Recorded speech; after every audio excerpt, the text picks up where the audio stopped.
Assalamualaikum warahmatullahi wabarakatuh.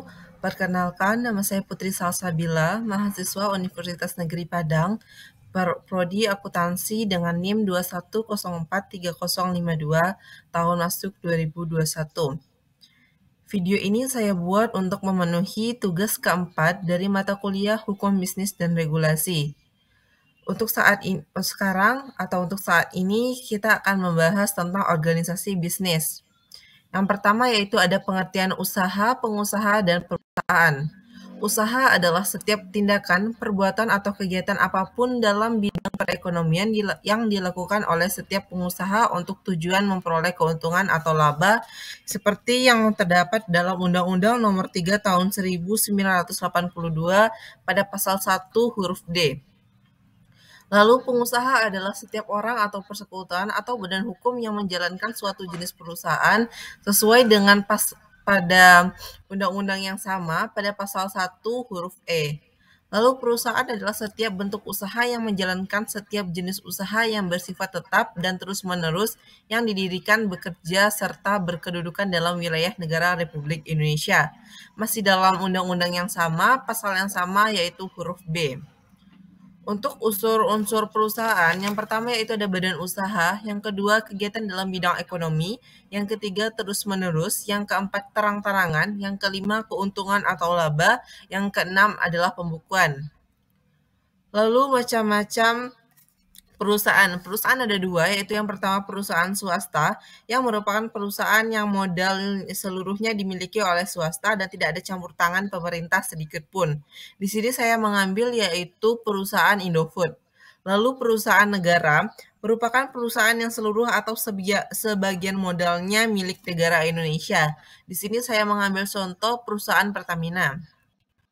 Untuk pengertian perusahaan dan pekerjaan, perusahaan adalah kegiatan ekonomi yang berupa membeli barang dan menjualnya lagi atau menyewakannya dengan tujuan memperoleh keuntungan atau laba. Lalu pekerjaan ialah perbuatan atau kegiatan yang dilakukan secara terus-menerus, terang-terangan berdasarkan kualitas tertentu dengan tujuan memperoleh keuntungan. Hubungan kerja. Hubungan kerja adalah hubungan hukum yang antara pemberi kerja atau pengusaha dengan penerima kerja atau pembantu pengusaha. Lalu pembukuan.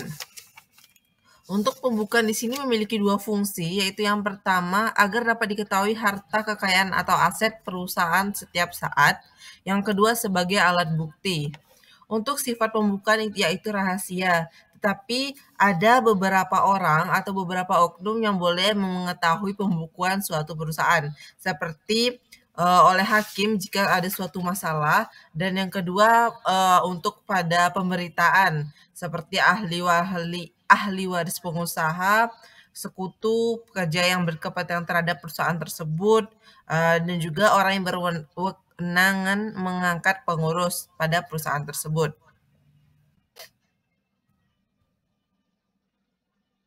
Lalu kita masuk ke sumber pengaturan untuk hukum perusahaan. Sumber hukum perusahaan di Indonesia diatur dalam Kitab Undang-Undang Hukum Dagang atau KUH Dagang, Kitab Undang-Undang Hukum Perdata, Perundang-undangan RI, Kebiasaan dan Jurisprudensi. Tetapi sumber terkuat atau sumber utama hukum perusahaan adalah KUH Dagang. Lalu kita masuk ke bentuk perusahaan. Perusahaan ada dua, yaitu ada perusahaan perseorangan, contohnya usaha dagang atau perusahaan dagang. Yang kedua ada persekutuan atau partnership, yang dibagi lagi menjadi dua, yaitu adalah perusahaan bukan badan hukum, yang contohnya persekutuan perdata, firma, dan CV. Lalu yang kedua yaitu ada perusahaan badan hukum, yang contohnya perseorangan terbatas atau yang kita kenal dengan PT dan juga koperasi. Yang pertama kita akan membahas tentang perusahaan dagang. Perusahaan dagang adalah salah satu bentuk perusahaan perseorangan yang dilakukan oleh satu orang pengusaha. Dengan ciri-ciri yang pertama, modal milik satu orang saja. Yang kedua, didirikan atas kehendak seorang pengusaha. Yang ketiga, keahlian, teknologi, dan manajemen dikelola satu orang saja. Lalu, bila tampak banyak orang di perusahaan merupakan para pembantu pengusaha. Selanjutnya, tentu saja bukan perusahaan badan hukum dan tidak termasuk persekutuan atau perserikatan. Selanjutnya, risiko dan untung rugi menjadi tanggung jawab sendiri, lalu tidak memiliki proses pendirian perusahaan sebagai mestinya, kecuali surat izin usaha dari kantor perdagangan setempat. Dan yang terakhir, wajib untuk membuat catatan keuangan termasuk kewajiban terhadap pajak dan juga retribusi daerah. Selanjutnya kita akan membahas tentang persekutuan perdata. Persekutuan perdata atau perserikatan perdata adalah sebuah perjanjian dengan mana dua orang atau lebih mengikatkan diri untuk memasukkan sesuatu ke dalam persekutuan dengan maksud untuk membagi keuntungan atau manfaat yang diperoleh karenanya. Yang pertama untuk pendirian yaitu berdasarkan perjanjian para pihak. Yang kedua dapat dilakukan dengan sepakat para sekutu atau bisa pula secara lisan. Yang ketiga tiap sekutu wajib memasukkan dalam kas persekutuan berupa uang, benda, atau manajemen. Untuk perbedaan para sekutu yaitu ada dua, ada persekutu statuter dan juga sekutu mandater. Pembagian keuntungannya sesuai dengan asas keseimbangan pemasukan. Kekayaan perusahaannya itu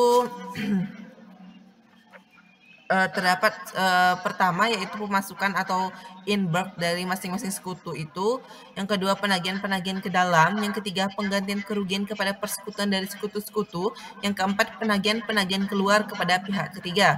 Untuk berakhirnya persekutuan yang pertama lampaunya waktu, yang kedua telah diselesaikannya usaha, yang ketiga kehendak, yang keempat salah satu sekutu meninggal dunia di bawah pengampunan atau dinyatakan pailit. Yang selanjutnya berdasarkan suara bulat, dan yang selanjutnya yaitu berlakunya syarat bulat. Lalu ada persekutuan firma. Persekutuan firma adalah setiap persekutuan perdata yang didirikan untuk menjalankan perusahaan dengan nama bersama, kongsi, atau kerjasama. Ciri-ciri khususnya yang pertama menjalankan perusahaan yang merupakan syarat formal, yang kedua dengan nama bersama atau firma, yang ketiga pertanggungjawaban sekutu yang bersifat pribadi untuk keseluruhan, yang keempat firma bukanlah persekutuan badan hukum. Untuk berakhirnya firma itu hampir sama dengan persekutuan perdata. Selanjutnya ada persekutuan komanditer atau yang kita kenal dengan CV. Sekutu komanditer adalah sekutu yang hanya menyerahkan uang, barang, atau tenaga sebagai pemasukan pada persekutuan atau sebagai modal. Namun dia tidak ikut campur dalam pengurusan atau penguasaan persekutuan dan tanggung jawabnya terbatas sampai pada sejumlah uang yang dimasukkannya. Macam-macam persekutuan komanditer yaitu ada tiga, yaitu yang pertama diam-diam, yang kedua terang-terangan, dan yang ketiga dengan saham. Untuk berakhirnya persekutuan itu hampir sama dengan persekutuan perdata dan juga persekutuan firma. Lalu ada perseroan terbatas atau PT. Perseroan terbatas adalah badan hukum yang didirikan berdasarkan perjanjian melakukan kegiatan usaha dengan modal dasar yang seluruhnya terbagi dalam saham dan memenuhi persyaratan yang ditetapkan dalam undang-undang ini serta peraturan pelaksanaannya. Untuk karakteristiknya yang pertama yaitu badan hukum, yang kedua tanggung jawab pemegang saham terbatas, yang ketiga berdasarkan perjanjian, yang keempat melakukan kegiatan usaha, yang kelima modal terbagi atas saham-saham atau akumulasi modal, dan yang keenam jangka waktu dapat tidak terbatas. Untuk berakhirnya yang pertama yaitu keputusan RUPS, yang kedua jangka waktu berdirinya telah berakhir, dan yang ketiga adanya penetapan pengadilan. Selanjutnya yaitu adalah wajib daftar. Tujuan wajib daftar yaitu yang pertama melindungi perusahaan yang jujur, yang kedua melindungi masyarakat atau konsumen, yang ketiga memudahkan pembinaan, yang ketiga mengetahui perkembangan dunia usaha, dan yang keempat memudahkan pembinaan, pengarahan, dan pengawasan. Untuk perusahaan yang wajib daftar yaitu yang pertama PT, yang kedua koperasi, yang ketiga CV, yang keempat FA atau firma, yang kelima perusahaan perorangan yang melaksanakan kegiatan usaha dengan tujuan memperoleh keuntungan. Lalu yang terakhir kita akan membahas tentang surat izin usaha perdagangan atau SIUP. Perusahaan yang dibebaskan yaitu yang pertama memiliki ciri-ciri cabang atau perwakilan perusahaan, yang kedua izin diperoleh dari Departemen Teknik dan tidak melakukan kegiatan perdagangan, yang ketiga perusahaan produksi, dan yang keempat terjan dan perum, lalu yang kelima perusahaan kecil perseorangan. Sekian diskusi atau penjelasan dari saya. Jika ada kesalahan itu datangnya dari saya dan kebenaran hanya datangnya dari Allah Subhanahu wa taala. Saya mohon maaf sebesar-besarnya. Saya akhiri. Wassalamualaikum warahmatullahi wabarakatuh.